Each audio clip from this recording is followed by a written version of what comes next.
आलो शहर को आलो में स्थापित होते हुए जवान होते हुए आपने देखा है। आलो शहर में मार्केट इलाका, खास करके ओल्ड मार्केट इलाका आलो शहर का हर्ट है, दिल है। आज आप आलो शहर के दिल में आते हुए नजर आ रहे हैं। आप यहाँ पे इंटरेक्शन प्रोग्राम रखा, क्या कहना चाहेंगे? किस तरह का इंटरेक्शन हुआ, क्या कुछ चल रहा है सर? सबसे पहले मैं बता दूं, मेरा जन्म आलोंग में हुआ है 1955 में ना। तो मेरा बचपन कुछ 2-3 साल में यहीं आलोंग मार्केट में गुजारा हूँ। मगर मेरा चाचा बहुत स्ट्रिक्ट था, इसलिए मैं इनके साथ नहीं रह पाया। मैं हॉस्टल चला गया, तो उसको मतलब अवॉइड करने के लिए मैं हॉस्टल चला गया, तो इसलिए मैं नहीं रह पाया। तो हिंदी में बड़ा होते हॉस्टल चला गया। तो मैं कहना चाहता हूँ, ये आलोंग जो शहर है हर तरफ से एक समय बहुत बढ़िया था। चाहे ये मार्केट भी बोलो, अंदर ये ग्राउंड में फुटबॉल होता था, क्रिकेट होता था, ये खाली था। तो सिर्फ ब्रिटिश स्टाइल से बाहर बाहर ही था। तो मैं चाहता हूँ आज अगर ये इतना भी अगर ये हो गया, मतलब पॉपुलेशन बढ़ गया, तब भी मैं चाहता हूँ कि यहाँ क्लीनिनेस होना चाहिए, साफ सुथरा होना चाहिए, ताकि इसमें हाइजेनिक हो, बीमारों में नहीं हो, सही ढंग से सबका पालन पोषण हो। क्योंकि गंदगी होगा तो तकलीफ है और कोई बिजनेस भी नहीं चलेगा। तो मेरा समय में जब मैं यहाँ विधायक पहले बन चुका, तो 2 टेन्योर में मैंने यही किया था कि इसका ड्रेनेज सिस्टम ओके कर दिया था, रास्ता ओके कर दिया था और हाई मास्क लगा दिया था, बीट पोस्ट खोल दिया था। क्योंकि मेरा छोटा भाई उस समय होम मिनिस्टर था, तो उसको मैं रिक्वेस्ट करके यहाँ खोला, सिपू कॉलोनी में खोला और आपका गुमिन नगर में खोला। ऐसा करके हर जगह जहाँ जरूरी है मैंने खोला था। और पेट्रोलिंग के लिए भी मैंने ये पुलिस स्टेशन में 2 बाइक एमएलए लेट से खरीद के भी दिया था। शायद अभी है या नहीं है, तो ये करके मैं चाहता हूँ यहाँ आलोंग में जो मार्केट में है या आलोंग टाउन में कोई भी बिजनेसमैन है, तो वो यहाँ इसलिए आया है कि उन लोग यहाँ बिजनेस करना चाहता है। और यहाँ किसी का मार खाने के लिए, किसी का धमकी सहने के लिए, किसी का एक्सटॉर्शन सहने के लिए नहीं आया। ये बिजनेस करने के लिए आया, जिस बिजनेस से वो अपना फैमिली को, अपना बाल बच्चा को करा कर।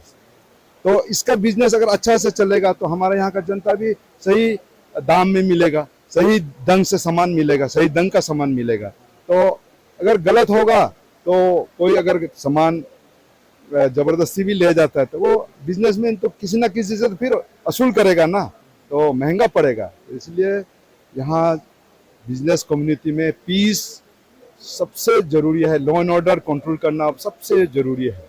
तो इसलिए मैं इसको प्रायोरिटी दूंगा। और आपने सुना भी होगा, मैं मेरा तरफ से हेल्थ को मैं बहुत जोर देता हूँ और एजुकेशन को इसलिए देता हूँ कि अनएम्प्लॉय को हटाने के लिए। मैं जब मिनिस्टर था तब भी मैंने जो एपीसीएस क्रैक किया था, प्रीलिम्स क्रैक किया था, उनको मैं कोचिंग के लिए ईच एंड एवरीवन को 48 स्टूडेंट को 25,000 करके दिया था। और रिसेंटली जो एपीपी जो इंटरव्यू निकला था, उससे पहले मैंने ऑनलाइन कोचिंग क्लास भी करवाया था। तो मैं चाहता हूं कि इसी ढंग से तो मैं अनएम्प्लॉय सॉल्व कर सकता हूँ।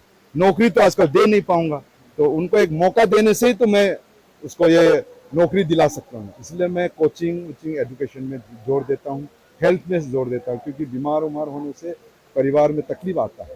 तो मैं खुद भी आज उसका एक भुगता हुआ ये आदमी हूँ। मेरा मिसेज बीमार है, मेरा माँ बीमार है, तो ये सब के लिए मैं हमेशा ये ध्यान देता हूँ। सर, इलेक्शन कमीशन ने भी वार्न किया है पूरे अरुणाचल प्रदेश को आगामी चुनाव के लिए किसी भी तरह से शांति भंग ना हो। अभी आपने जिक्र किया, क्या आपको लगता है 31 आलोइस्ट में कोई किसी भी तरह से सर शांति भंग करने की कोशिश कर रहे हैं सर? ऐसा कुछ खबर मिला है सर? नहीं, सुनने के लिए तो सुना है, मगर ताली 2 हाथ से बजता है। वो कोशिश करने से भी हम अगर उसको रिएक्ट नहीं करेगा तो नहीं बजेगा। वो तो आज भी सुना है, धमकी दिया है कि मत जाओ, मीटिंग अटेंड मत करो, ये तो हम सुना है, मगर हम उसको रिएक्ट नहीं करेंगे क्योंकि वो तो बेवकूफी है। तो पब्लिक का दिल जीतने के लिए धमकी से थोड़ी होगा। उसको प्यार करने से, उसको अच्छा से समझाने से, उसका दिल देने से, तभी तो वो हमको प्यार करेगा।